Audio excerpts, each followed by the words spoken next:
아포칼립토라는 영화가 있습니다. 멜 깁슨이 감독으로 만든 영화죠. 이 영화는 16세기 남아메리카의 잉카 제국을 배경으로 해서 그 잔혹했던 시대를 그리고 있습니다. 그 잉카 제국은 주변의 부족들과 전쟁해서 자식들에게 굴복시켰습니다. 전쟁을 통해서 더 많은 땅을 얻었습니다. 많은 사람들을 포로로 잡아갔습니다. 자, 그 가운데 부족 추장의 아들인 제규어의 발, 그 이름이 그거예요. 제규어의 발인데, 그 사람이 이제 잉카 군대의 습격으로 인해서 포로로 잡혀갑니다. 포로로 잡혀가가지고 그 높은 탑 제물에서 인신제사의 제물로 드려지는 순간 계기일식 때문에 이 사람이 극적으로 살아나게 됩니다. 자, 살아나니까 그 사람을 그냥 살려둔 것이 아니고 이제는 사냥놀이를 하는 거예요. 사람을 풀어놓고 그 잉카 제국의 그 군인들이 활을 쏴서 사람을 사냥하는 그런 일들을 하는 거예요. 그러면서 이 사람이 막 도망을 갑니다. 도망을 가면서 하여튼 여러 가지 일들을 겪어요. 그러면서 서로 죽이기도 하고 뭐 이렇게 하는데, 막 산으로 도망가는데 그 해변가 산을 가고 있는데 그 해변가 바다를 보니까요, 배가 딱 서 있는 거예요. 자, 이 배를 보게 됩니다. 그렇지만 잉카 아제텍의 군사들은 그것에 신경 쓰지 않고 도망자들을 잡는 일에만 신경을 쓰고 있습니다. 그러면서 이 영화의 마지막 장면이 무엇인가 하니 해변에 배가 있는 것들을 쫙 보여주고 끝나요. 이 배는 스페인의 배입니다. 자, 이 잉카 제국이 있는 곳에 스페인의 배가 오면서 어떤 일이 벌어집니까? 그 제국은 끝이 나 버리죠. 이 장면은 더 소유하려고 자기들끼리 싸우는 것은 이제 무의미하다는 것을 이 장면 하나로 딱 보여줍니다. 스페인 군대가 오면서 잉카 제국은 사라져버립니다. 지금도 그 역사 유물을 찾기가 쉽지가 않다고 그래요. 아니, 그렇게 큰 제국이 어떻게 일순간에 사라졌을까? 역사학자들이 의문을 갖고 있습니다. 그런데 이 영화의 서두에 이런 글이 나옵니다. 위대한 문명은 정복되지 않는다. 스스로 붕괴하기 전까지는. 문명은 외부에 의해서 멸망하는 것이 아니라 준비되지 못하면서 스스로 붕괴된다라고 이야기를 하고 있습니다. 313년 로마가 기독교를 받아들이면서 유럽의 대륙은 기독교 문명으로 꼽히게 되어졌습니다. 그 기독교 문명 문화가 거의 한 1500년 정도를 이제 지탱하게 되어지는데, 그것이 유럽에만 머물러 있는 것이 아니라 아프리카로 가죠. 남미로 가게 되어져.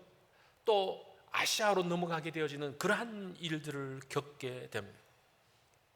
자, 그렇게 기독교 문화가 그렇게 전 세계적으로 퍼졌는데, 그런 기독교 문화가 언제부터인가 사라졌습니다. 지금 유럽이 기독교 문화라고 말할 수 있습니까? 이 미국 땅이 기독교 문화라고 말할 수가 있습니까? 그렇지 않습니다. 유럽은 기독교에 대해서 적대적인 국가로 바뀌어졌습니다. 미국도 마찬가지입니다. 기독교 문화가 그들에 의해서 정복되어진 게 아니에요. 스스로 붕괴되었다라는 겁니다.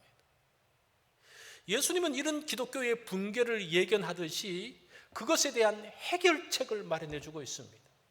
그 해결책이 마태복음 6장 33절의 말씀입니다. 우리가 잘 아는 말씀이에요. 그게 뭡니까? 그런즉 너희는 먼저 그의 나라와 그의 의를 구하라. 그리스도인들이 먼저 구해야 될 것은 뒤로 하고 다른 것을 따라가면서 기독교가 붕괴되었다라고 이야기를 합니다. 기독교는 결코 다른 것에 의해서 정복되지 않았어요. 스스로 붕괴되었다는 겁니다. 뭐 때문에? 따라가야 될 것을 따라가지 아니하고 다른 것들을 따라가면서 붕괴되어지고 말았던 그 모습, 그 다른 것이 무엇인가 하니 소유라는 것, 소유하는 것. 하나님 나라의 소중함보다는 물질적인 소유를 우선시했습니다. 하나님의 의의 풍성함보다 권력의 소유를 더 좋아했습니다. 그런데 소유를 따라가면서 사람들이 염려하기 시작하는 거예요. 소유하지 못한 자신을 보면서 절망합니다. 다른 사람과 비교하는데 어떻게 비교하는 거 아니? 내가 더 많이 소유했냐, 저 사람이 더 많이 소유했냐, 그것을 비교하면서 우쭐거리기도 하고 절망하기도 하는 그러한 모습. 심지어는 기독교 내에서 이렇게 이야기합니다. 예수 잘 믿으려고 하면 돈이 있어야 돼. 이상한 복음을 교회에서 이야기하기 시작합니다. 그러면서 기독교 신앙은 무너지고 기독교 문화가 쇠퇴하기 시작했다는 겁니다. 여러분, 우리가 교회에서 이야기할 때 말 조심해야 돼요. 복음이 아닌 것들을 여기서 이야기해서는 안 됩니다. 자기 생각들을 말해서는 안 되는 거예요. 그런 흐름들을 볼 때에 마태복음 6장 33절은 기독교 문화를 지키는 최후의 보루가 됩니다. 그런 면에서 이 말씀이 중요하다는 거예요. 예수님께서 말씀하신 기독교 신앙으로 돌아가지 않으면 이제 기독교 신앙은 옛날 이야기로 전설 따라 삼천리가 있어 옛날에 그런 일들이 있었지 그리고 없어질지도 모른다라는 겁니다. 우리 교회가 이 말씀을 원래 표어로 삼았습니다. 이 말씀을 가지고 우리가 한번 무너진 기독교 문화를 복구하자. 그건 아니에요. 그런 거창한 것은 아닙니다. 우선 나부터 우리 교회부터 주의 말씀으로 다시 돌아가는데 한 걸음 내디뎌 보자, 그것입니다. 여러분 다른 거 생각할 거 없어요. 나부터 한번 그렇게 해보자라는 겁니다. 그러면 기독교 신앙을 다시 살릴 수 있다는 겁니다. 자, 그러면 어떻게 하면 다시 기독교 신앙, 기독교의 문화를 살릴 수 있을 것인가? 이 말씀을 중심으로 한번 살펴보겠습니다. 오늘 본문에는 두 개의 다른 형태의 단어가 나옵니다. 31절을 보면요, 그러므로 염려하여 이르기를 무엇을 먹을까, 무엇을 마실까, 무엇을 입을까 하지 말라. 보세요. 무엇을 마실까, 먹을까, 입을까, 먹고 마시고 입는 것을 가지려고 달려가는 사람들이 있습니다. 이것을 한마디로 소유라고 한번 정의해 보겠습니다. 33절을 보면 너희는 먼저 그의 나라와 그의 의를 구하라. 그의 나라와 의는 하나님 앞에서 나의 존재 모습을 이야기합니다. 이 단어를 존재라고 한번 불러보겠습니다. 소유와 존재에 대한 고민은 변화의 시기에 언제나 나타나는 단어입니다. 소유와 존재, 그러면 딱 생각나는 게 있죠?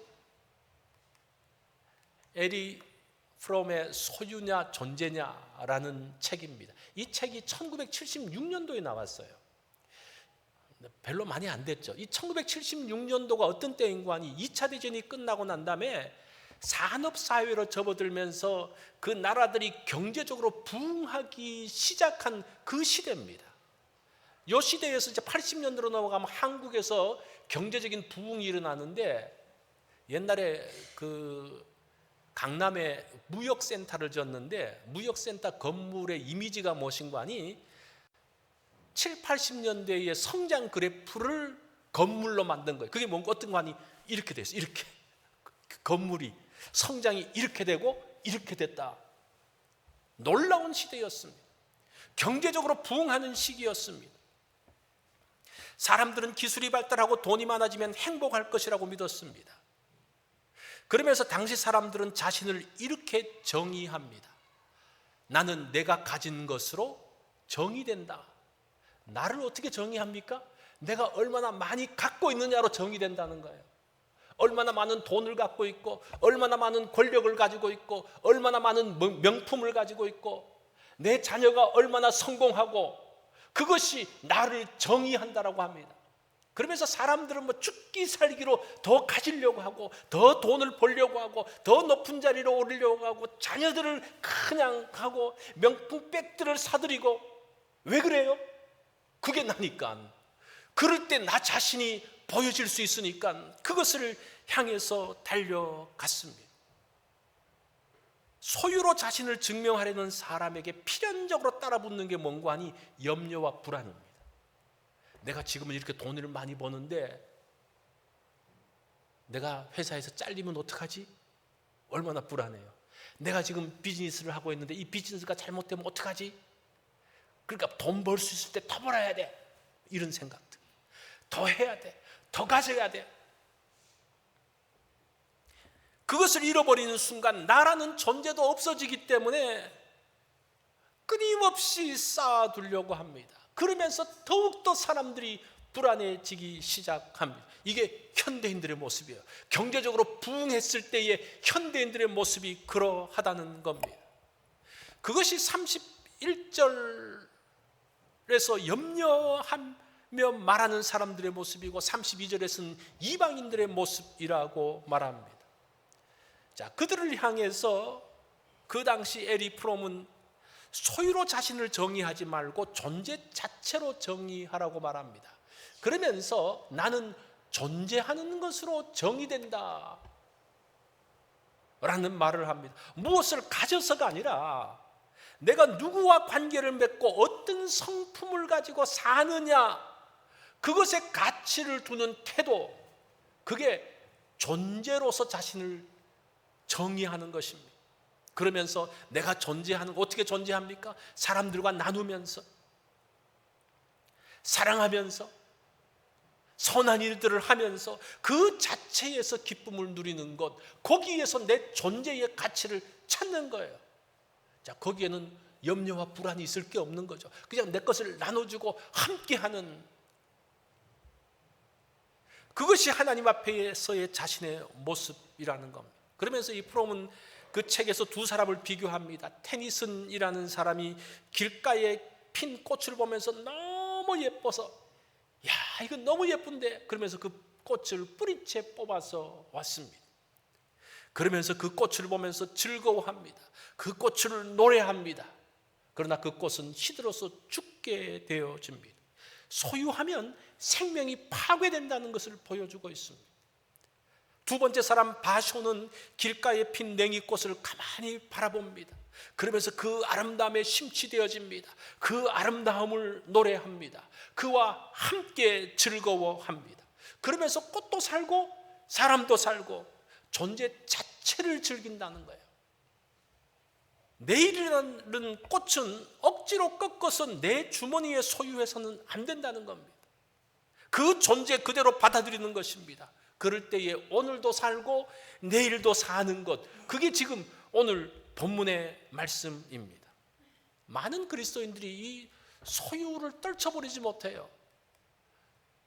그래서 그리스도인들이 기도를 소유의 도구로 사용합니다. 기도라는 것은 얼마나 거룩한 행위입니까? 그런데 그 기도마저도 무엇을 위해서 사용하는 거예요? 소유를 위해서 사용하는 거예요. 하나님 이거 주세요, 이거 해주세요, 이거 잘 되게 해주세요, 이거 보세요. 굉장히 교회에 굉장히 중요한 기도라는 그 도구가 그 소유에 의해서 물들어지면서 세속화되어진 모습, 기도는 하고 있는데 세속적인 모습이 그 가운데 나타나고 있는 것을 볼 수가 있습니다. 그것은 이방인들이 하는 기도라고 말합니다. 그리스도인은 존재하는 사람입니다. 하나님이 나의 아버지이심으로 충분합니다. 그리스도 지체로 사는 것이 기쁨입니다. 행복은 욕망을 소유하고 채우는 데 있다고 생각하는 사람들이 있습니다. 채우고 가질 때 보세요. 욕망을 한번 채워보십시오. 쾌락을 한번 채워보십시오. 그것으로 끝나냐? 오히려 더 갈급합니다. 그것 때문에 오히려 더 고통스럽습니다. 채워지지 않는 것 때문에 더욱더 힘들어하는 것, 이게 소유의 모습이라는 겁니다. 소유를 통한 행복은 실패할 수밖에 없다는 겁니다. 이 소유의 감옥에서부터 나오라고 이야기합니다. 그러면서 경제 성장이 곧 행복이라는 등식은 깨어져 버렸습니다. 그 70년대 80년대로 지나면서 야, 이거는 아니구나. 그러면서 이 책을 계기로 새로운 모습들이 드러나는데 환경운동이 만들어져요. 아, 있는 존재 그대로 있게 하는 게 중요하구나.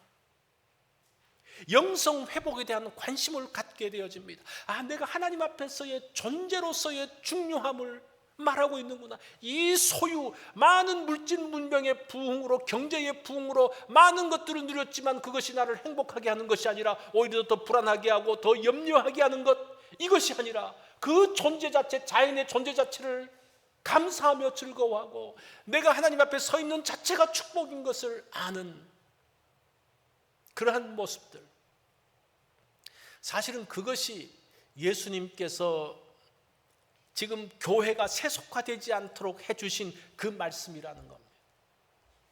자, 두 번째 생각할 것은 무엇인가 하니 우선순위에 대한 겁니다.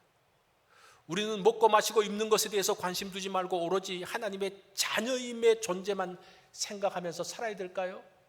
그것은 아닌 것 같아요. 그에 대한 답변이 33절에 나옵니다. 그런즉 너희는 먼저 그의 나라와 그의 의를 구하라. 그리하면 이 모든 것을 너희에게 더하시리라. 우리의 필요에 관심을 갖지 말라는 게 아니고 우선순위가 있다는 거예요. 우선순위. 먼저 해야 될 것이 있고 그 다음에 해야 될 것이 있다는 겁니다. 먼저 할 것이 뭡니까? 그의 나라와 그의 의를 구하는 겁니다. 그의 나라라는 것은 무엇인가 하니 장소가 아니라 그 나라 안에 사는 게 아니라 통치를 받는 거예요. 다스림을 받는 것을 그의 나라라는 겁니다. 우리가 하나님의 나라 안에 있다는 말은 무슨 말인가 하니 하나님의 다스림을 받는다라는 겁니다. 나의 시간, 물질, 자녀, 나의 모든 소유가 하나님께 다스림을 받는 것, 그것이 하나님의 나라에 사는 삶의 모습입니다. 그의 의라는 것은 관계를 말합니다. 올바른 관계, 관계적 올바름을 말합니다.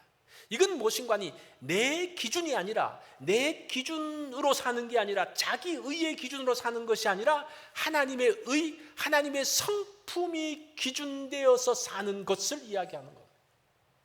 중요하죠. 그의 나라와 그의 의가 굉장히 중요한 겁니다. 미국 시민이 누군가 미국 땅에 사는 사람이 미국 시민입니까? 아니에요.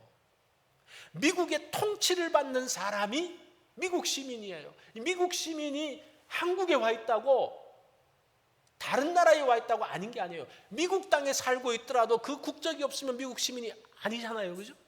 여기서 중요한 것은 무엇인가 하니 거기에 통치를 받는 겁니다. 똑같아요. 하나님의 백성이라는 것은 하나님 나라에 산다는 것은 무엇인가 하니 내가 어느 곳에 있든지 간에 하나님의 통치를 받고 하나님의 다스림을 받는 사람, 하나님의 법을 따라 사는 사람, 그 사람이 하나님 나라의 백성이라는 겁니다. 그리하면 이 모든 것을 너희에게 더하여 주시리라고 말하죠.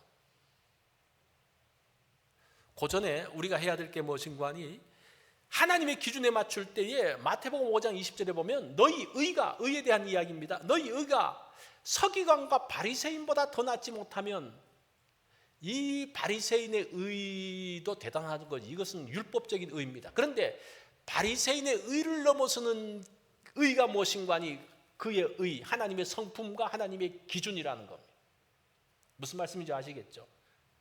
바리새인보다 그 율법적인 게 중요한 것이 아니라 하나님의 성품, 하나님의 기준을 따라 사는 것이 바리새인보다 훨씬 바르게 사는 것이라는 겁니다. 자, 그러면서 그리하면 이 모든 것을 너희에게 더하여 주시리라. 여기서 이 모든 게 뭐냐? 이게 중요하죠. 이 모든 것. 그러면 이거 말고 모든 것 다냐? 그것도 아니고 이건 문맥에서 말하는 거니까 먹고 마시고 입는 것을 이야기하는 겁니다. 32절 중간에 보면 너희 하늘 아버지께서 이 모든 것을 너희에게 있어야 할 줄을 아신다. 여기서 아신다는 말은 직관적으로 안다는 거예요. 하나님이 우리의 육체의 필요 아신다는 겁니다. 기도 안 해도 아신다는 거예요. 이게 하나님께서 우리가 먹고 마시고 입는 것 이미 아시기 때문에 채우실 것이라는 것. 그래서 두 번째예요. 하나님께서 이미 아시기 때문에 우리가 구해야 될 것은 하나님의 나라와 의라는 것을 이야기합니다. 자, 그러면 이런 생각을 하시는 분이 있을 거예요.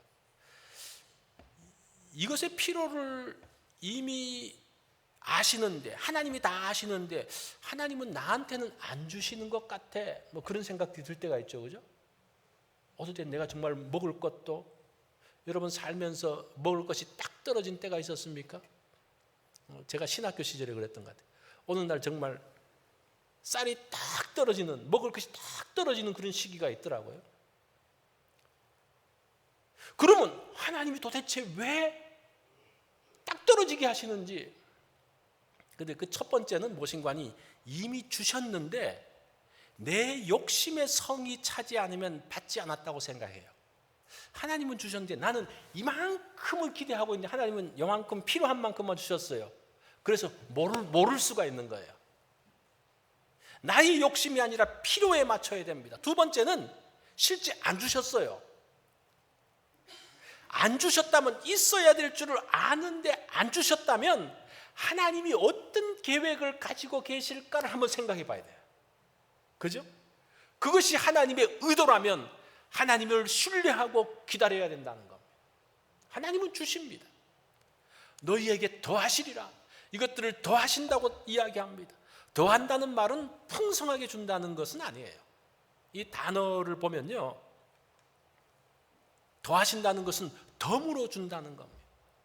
우리가 어딜 가면 메인이 있고 덤으로 주는 게 있잖아요. 맥도날드에 가면 그 어린이 세트가 있지 않습니까? 어린이 세트를 보면 햄버거를 시키면 장난감을 덤으로 줍니다. 아이들이 장난감을 더 좋아하는 경우가 있는데 사실은 메인은 맥도날드예요. 이 장난감 그냥 덤으로 주는 거예요. 자, 그것을 기억을 해야 되는 거예요. 그러니까 하나님께서 그 외에 우리의 필요를 주는 것은 하나님이 덤으로 주시는 거예요. 더 중요한 메인은 다른 데 있다는 것을 이야기합니다. C.S. 루이스가 이렇게 이야기를 해요. 첫 번째 것들을 첫 번째 놓을 때에 두 번째 것들을 얻을 수 있다. 가장 중요한 것을 먼저 할 때 나머지는 덤으로 하나님께서 주신다라고 이야기합니다. 우리가 그의 나라와 그의 의를 구하면 나머지는 덤으로 따라오는 세트라고 이야기를 합니다. 태양을 향해 걸어가면 그림자가 자연스럽게 따라옵니다. 태양은 메인이고 그림자는 부차적인 겁니다. 그런데 돌아서서 그림자를 잡으려고 하면 할수록 이 그림자는 도망가잖아요. 그죠? 그림자를 잡을 수가 없어요. 계속 도망가기 때문에. 그러면서 태양에서부터 더 멀어지게 되는 것을 볼 수가 있습니다. 자, 그래서 이 우선순위에 대한 것들을 잘 기억을 해야 된다는 겁니다. 그러면서 마지막으로 생각할 것은 무엇인가니 한계가 있다는 거예요. 우리에게 염려가 있습니다. 아무리 그의 나라를 구하고 그의 의를 구함에도 불구하고 염려는 여전히 있는 거예요. 이 염려라는 단어를 보니까요, 이 두 가지 단어가 있는데 나뉘어진다라는 것과 마음인데, 마음이 나누어지는 게 염려예요. 내 마음이 이렇게도 생각하고 저렇게도 생각하고 이게 일치가 안 돼요. 그러면 염려가 되어지죠. 야, 이렇게 될까 저렇게 될까? 잘 모르겠어요. 그러면 그때부터 염려가 되기 시작합니다. 그러면서 괴로움이 몰려옵니다. 34절 말씀을 보면 그러므로 일을 위하여 염려하지 말라. 내일 일은 내일이 염려할 것이요 한날의 괴로움은 그날로 족하니라. 내일을 위해서 염려하지 말라는 것은 아무런 준비하지 말라는 그런 말은 아니에요. 계획을 세우지 말라는 말도 아닙니다. 성경을 보면요, 계획을 세우라는 말씀들이 많이 나와요. 망대를 세울 때에 너희가 그 모든 비용들을 다 계산하지 않겠느냐, 그런 말씀하잖아요. 분명히 준비와 계획은 있을 것에 대해서 말씀을 합니다. 준비는 하되 염려하지 말라는 거예요. 왜? 공중의 새와 들의 백합화를 먹이시는 하나님이 너희를 지키시기 때문이다. 내일 일을 위하여 염려하지 말라고 말합니다. 내일은 나의 날이 아니라 그래요. 여러분, 새가 날아갈 때, 기러기가, 이 철새들이 먼 곳을 날아가잖아요. 날아갈 때 도시락 챙겨서 가는 거 봤습니까? 도시락이 없어요. 그냥 날아가요. 제가 그래서 궁금해서 한번 찾아봤더니만 그 가기 전에 잔뜩 먹는데요. 먹어서 쫙 가다가 이거 며칠 이렇게 날아가다가 한번 쉬는 곳이 있는데 그 쉬는 곳에 정확하게 먹을 것이 있다는 거예요. 이건 그 새들이 뭔가 계획한 게 아니라 본능적으로 하나님께서 그렇게 마련해 놓으시는, 먹이시는 하나님. 키에르케고르는 이렇게 말합니다. 내일에 대한 걱정은 인간 스스로가 발명한 괴로움이다. 이 염려는 인간의 발명품이에요. 오늘에 해당하지 않는 괴로움을 미리 당겨서 힘들어하지 말라는 겁니다. 내일 일은 내일이 염려할 것이요. 자, 이 말을 그대로 직역을 해보면요, 이 내일이라는 것을 의인화시켜서 말하는데, 왜냐하면 내일이 자기 자신을 염려할 것이기 때문이다. 너희는 내일 염려를 하지 말라는 겁니다. R.T. 프랜스라는 분이, 이분은 이제 마태복음의 권위자인데 이 구절을 아주 유머러스하게 표현합니다. 내일이라는 녀석에게 그 짐을 지게 해라. 네가 그 짐을 빼앗아 오지 말라라고 해석을 했습니다. 그러니까 내일 염려는 내일이 하도록 하고 오늘 것만 생각하라는 겁니다. 그러면서 중요한 말씀을 해요. 한날의 괴로움은 그날로 족하니라. 이 족하다는 말은 사실은 해결책이 없다는 거예요. 염려에 대한 해결책이 없다는 거예요. 성경도 그걸 인정을 해요. 저는 이게 굉장히 중요한 것 같아요. 아, 성경도 예수님도 염려를 인정하시는구나. 그래서 이 말씀이 무슨 말씀인고 하니 괴로움의 정량을 정해라는 겁니다. 이 괴로움을, 염려를 끊임없이 하지 말고 여기까지만 염려해야 돼. 그걸 정하라는 겁니다. 오늘은 여기까지만, 더 이상은 안 된다는 겁니다. 마침표를 찍는 훈련을 하라는 겁니다. 왜냐하면 내일 짐은 내일의 은혜로 감당해야 되는데, 잘 보세요. 내일의 짐은 내일 주시는 은혜로 감당해야 되는데 오늘 땡겨서 염려하니까 그 은혜는 언제 오는 거예요? 내일 오는데 오늘 염려하니까 답이 없는 거예요. 여러분 그런 경우 있잖아요. 잔뜩 걱정하면서 하루 밤새도록 잠도 못 자고 있는데 다음날 갔는데 그냥 일이 쉽게 풀려버렸어. 여러분 그런 경우 있죠, 그죠? 내일이 주시는 은혜가 있는 거예요. 근데 내일 받을 은혜를 없는 상태에서 이것을 갖고 고민하니까 머리가 터지는 거예요.